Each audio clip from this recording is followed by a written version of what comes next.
नमस्कार, मैं अंजना और आप देख रहे हैं XMT न्यूज। आइए रुक करते हैं आज की बड़ी और खास खबर की ओर। मोदी या राहुल, कौन है भारत का बेहतर विकल्प? निर्णयों की कसौटी पर नेताओं की साख। देश आज एक निर्णायक मोड़ पर खड़ा है, जहां जनता को यह तय करना है कि अगला नेतृत्व किसके हाथों में सौंपा जाए। प्रधानमंत्री नरेंद्र मोदी, जिनके फैसलों ने भारी असर डाला है, या राहुल गांधी, जो समय समय पर इन फैसलों के परिणामों को लेकर जनता और सरकार को चेताते रहे। यह चुनाव केवल आंतरिक विकास का नहीं, बल्कि भारत की वैश्विक छवि और प्रभावशाली नेतृत्व का भी है। मोदी सरकार ने 2016 में नोटबंदी का ऐलान किया, जिसका उद्देश्य काले धन पर चोट करना और नकली नोटों पर लगाम लगाना बताया गया। लेकिन RBI की रिपोर्ट में साफ हो गया कि लगभग सारा पैसा फिर से बैंकिंग सिस्टम में लौट आया। यह निर्णय न केवल छोटे कारोबारियों को बर्बाद कर गया, बल्कि आर्थिक असमानता और बेरोजगारी को भी जन्म दे गया।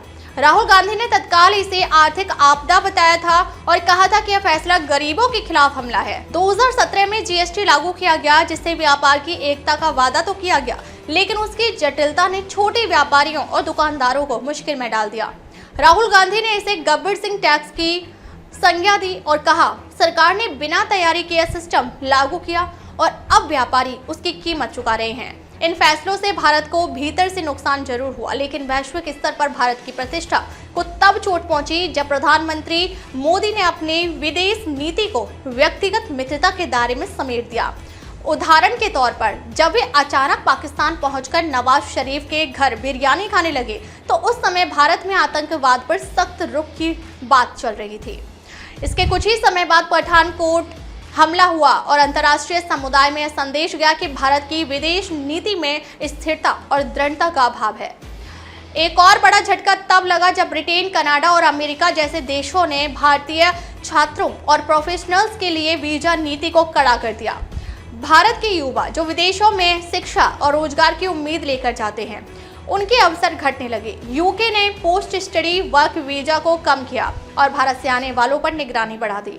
यह घटनाएं वैश्विक मंच पर भारत के प्रति भरोसे को कमजोर करने वाली थी। इसके उलट राहुल गांधी ने हमेशा विदेश में भारत की विविधता, लोकतंत्र और संवैधानिक मूल्यों की बात की। जब लंदन में उनसे पूछा गया कि भारत में लोकतंत्र खतरे में है क्या, तो उन्होंने जवाब दिया, हम एक जटिल देश है, हमारी खूबसूरती विविधता में है और हमें उसे सुरक्षित रखना होगा।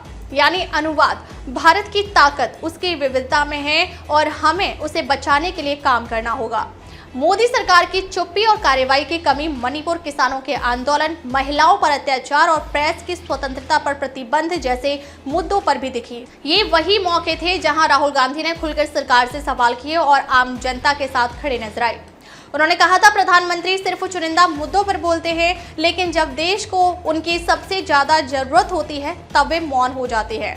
देश की छवि तब सुधरती है जब उनका नेतृत्व जन सरोकार, समावेशी विकास और वैश्विक नीतियों में समझदारी दिखाता है। लेकिन यदि फैसले केवल एक तरफा हों, दिखावे के हों और उनका आकलन ना हो, तो परिणाम देश की साख पर सीधा असर डालते हैं। ध्यान देने योग्य यह भी है कि मोदी सरकार के कार्यकाल में धर्म की राजनीति को खुली छूट मिली है।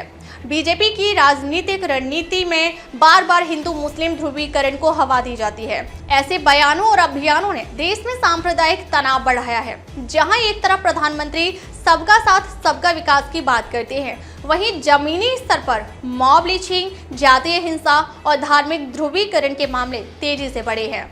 2014 के बाद से ऐसे सैकड़ों मामले सामने आए हैं जहां धार्मिक पहचान के आधार पर लोगों पर हमला किया गया और अधिकांश मामलों में राजनीतिक संरक्षण की बात सामने आई। कई अंतर्राष्ट्रीय मानवाधिकार संगठनों ने भी भारत में धार्मिक अल्पसंख्यकों की सुरक्षा को लेकर चिंता जताई है। सवाल यह भी उठता है कि जब सरकार को देश को आर्थिक और तकनीकी रूप से आगे ले जाने की जिम्मेदारी दी गई थी, तब वे जनता को हिंदू मुस्लिम बहस में उलझाने का काम क्यों कर रही हैं? राहुल गांधी इस मुद्दे पर बार बार कह चुके हैं कि भारत नफरत से नहीं, मोहब्बत से चलेगा। उनका स्पष्ट संदेश है कि धर्म की, जाति की राजनीति से देश का भला नहीं हो सकता और इससे केवल समाज में दरारें पैदा होती हैं। आज भारत के सामने दो चेहरे हैं। एक तरफ नरेंद्र मोदी, जो भावनाओं, भाषणों और बड़े फैसलों से जनता का ध्यान खींचते हैं और धर्म की राजनीति करते हैं, लेकिन परिणामों की गंभीरता कई बार नजरअंदाज हो जाती है। दूसरी ओर राहुल गांधी हैं, जिनकी चेतावनियां लोकतंत्र खतरे में है, संविधान बचाओ और संवेदनशील नेतृत्व चाहिए। अब धरातल पर उतरती दिख रही है। तो सवाल यही है, क्या भारत को एक ऐसा नेता चाहिए जो भावनाओं में नेतृत्व करे, या एक ऐसा नेतृत्व जो निर्णय लेने से पहले उसका दूरगामी असर समझे?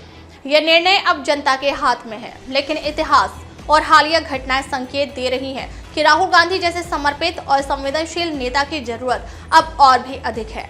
अब तक के लिए बस इतना ही, फिर मिलते हैं एक ऐसी ही बड़ी और खास खबर के साथ। तब तक के लिए नमस्कार और देखते रहिए XMT न्यूज। अगर आपको ये वीडियो पसंद आई हो तो इसे लाइक करें व शेयर करें। ऐसे लेटेस्ट अपडेट पाने के लिए बेल आइकन को प्रेस करना ना भूलें। अगर आप हमें फेसबुक या फिर इंस्टा के माध्यम से देख रहे हैं तो हमारे पेज को फॉलो जरूर करें। धन्यवाद।